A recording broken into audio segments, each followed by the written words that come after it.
Alright, what's up everybody? I'm back with another video, and in today's video we're going to do another nodal analysis problem. So we're going to find V naught in the circuit. So we're going to find V naught, and the question is also asking us to find the power absorbed by the 1K resistor. So the resistor over here and the resistor over here. So we're going to find the power being absorbed by the 1K resistors as well as the value of V naught, right? And we're going to do this using nodal analysis. So let's get right into it. So the first thing that we're going to do is we have to label our nodes, right? So let's label this node as V2, this node as V1. This bottom part will be our reference, all right?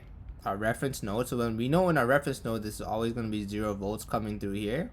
And let's label this as our V3, right? So if you guys don't understand what I'm doing as I'm kind of doing it quickly, please go back and watch the previous parts of how to do nodal analysis, as then this will seem to be making a lot more sense, right?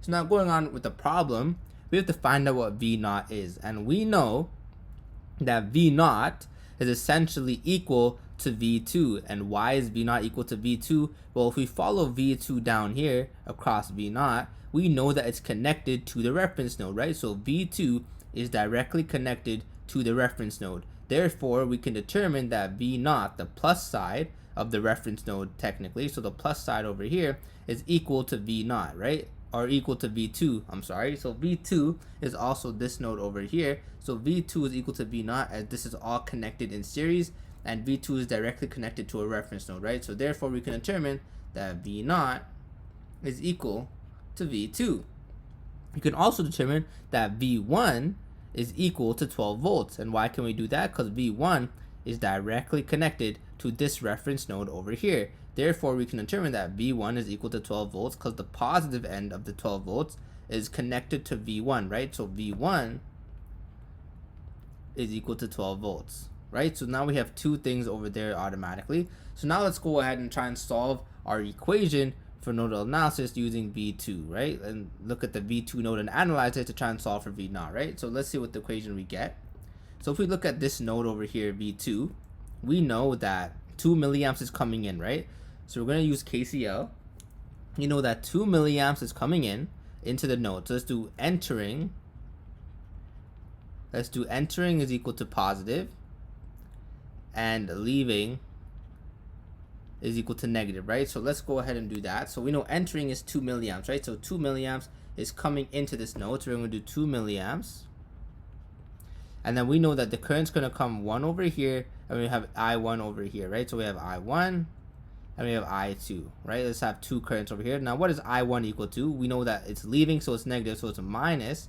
Then we're going to go from V2 minus V1, right? So one node to another node. So V2 minus V1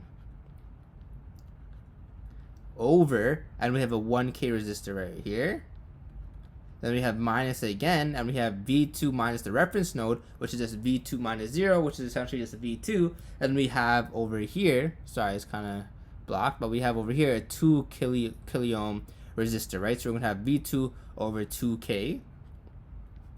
And then essentially, that is going to be equal to 0, because we know our current law that all the sum of the currents must equal 0. So the sum of the currents entering must equal the sum of the currents leaving, right? So if we go ahead and simplify this, and we try to solve for what V2 is equal to, we get 2 milliamps is equal to V2 minus V1 over 1K plus, because we're going to bring this over to the other side, so the sign changes, so it's plus V2 over 2K, right? So now we're going to go ahead and simplify this. We're going to bring this 1 over, right? So we're going to multiply everything by 1, so it becomes 2 milliamps is equal to V2 minus V1 plus V2 over 2K. And we know if we multiply everything by 1, nothing really changes. Then we're going to bring this 2 over and cross multiply it.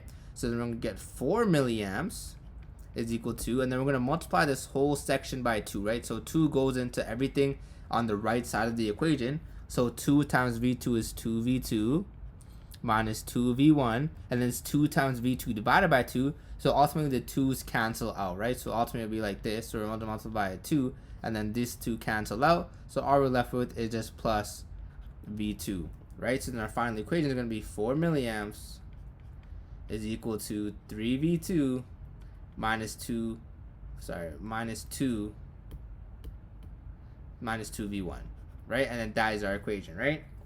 But we know that v1, we said before, v1 is equal to 12 volts. So then we can simplify this further, and we can do and also I made a mistake here. When we multiply the resistance by the current, this actually becomes 4 volts instead of milliamps, so it's actually 4 volts is equal to 3v2 minus 2 times 12 volts, right? So 2v1 is 2 times 12, which is minus 24 volts, right? Then we bring this 24 over, then we get 4 plus 24, which is 28 volts, is equal to 3v2, and essentially v2 is equal to 28 over 3, also known as 9.3 volts. And we know if v2 is equal to v naught, so v naught is equal to 9.3 volts, right? So that was our nodal analysis of that circuit when we have to find v naught, right? So essentially v naught is equal to v2.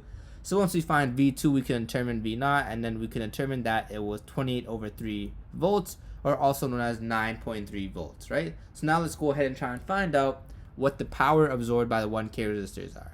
So now what we're going to do is find out what the power absorbed by the 1K resistors are, right? So these two 1K resistors, right? And we know our basic power equation is just power is equal to V times I, right? Then we also have I squared times R, and we also have V squared over R, right? So these are our three power equations, right? So essentially, what equation do you guys think we can use to find out the power absorbed by the 1K resistors, right? Well, technically, an easy way to do this is if we find the current coming down here, and if we find the current coming down here, we can just use the I squared times R equation, so the current squared times the 1K resistors, right? So ultimately, it's just the current squared.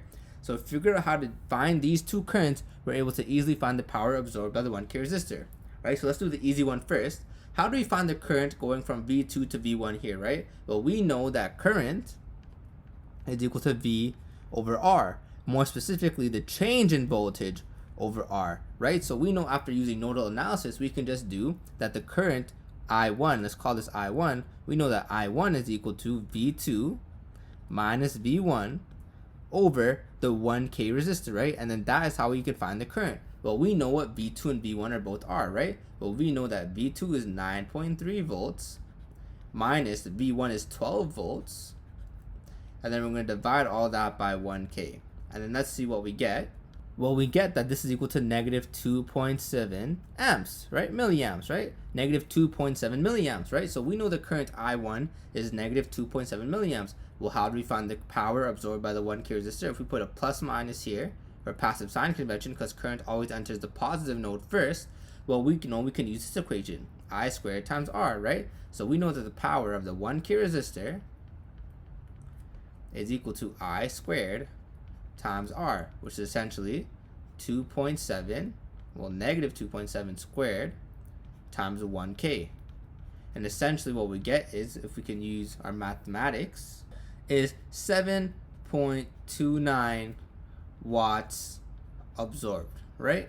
And we know that it's absorbed because it's a positive value. This positive 7.29 indicates that power is being absorbed. If it was a negative 7.29, that indicates that the power is actually being supplied, right? So because it's a positive value, we can determine that 7.29 watts is the power being absorbed by the first 1K resistor, right? So now let's go ahead and try and figure out how to do the second 1K resistor. Now to find the second 1K resistor, we have to figure out what current this is. This is I2, and we have to find out what the current I2 is that's going down from the V3 node down to the reference node, right? So if we want to do that, we can use nodal analysis once again and solve for V3, right? So let's do entering is positive, enter is positive, and leaving is negative, right? But for the purpose of this problem, to make it easier, let's just assume that all the currents are leaving V3, right? So we have V3 coming down here. We have V3, the 2 milliamps is leaving, and let's say the current is actually traveling this way, right? So we can also do a nodal analysis this way to make all of them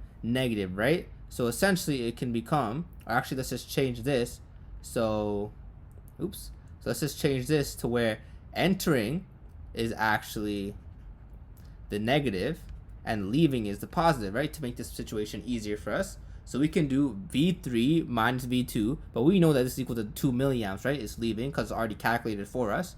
So we can do 2 milliamps plus V3 minus V1 over 2, right? 2K plus V3 minus 0, because this is the reference node, so it's just essentially V3 over the 1K over here.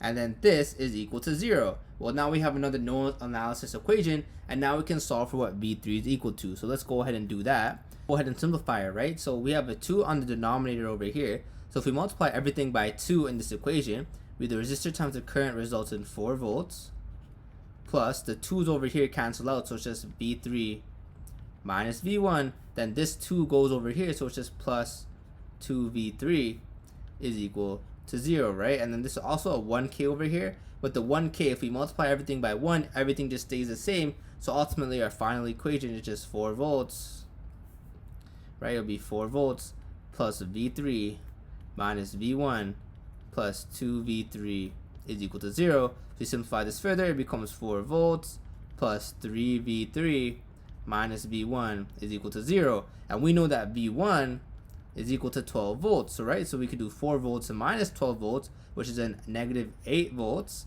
We're going to bring the 3V over because we want to isolate for V3, right? So we're going to do equals to, the sign changes, so it's negative 3V3. So essentially negative 8 volts over negative 3 is equal to V3, and then V3 essentially becomes negative, or actually positive 2.6 volts, right? So V3 is equal to 2.6 volts. So now we can finally solve for what I2 is, right? So we know I2 is V3 minus 0, which is the reference node, divided by 1K. So essentially it's just V3 over 1K is equal to I2. And then we know 2.6 divided by 1 is just I2 is equal to 2.6 milliamps, right? So now that we know that what I2 is, we can solve the power that is absorbed by the 1K resistor. And we know that power is I squared times R. And we know that I is 2.6 milliamps and the R is 1K. So therefore, the power absorbed by the 1K resistor is equal to I squared times R.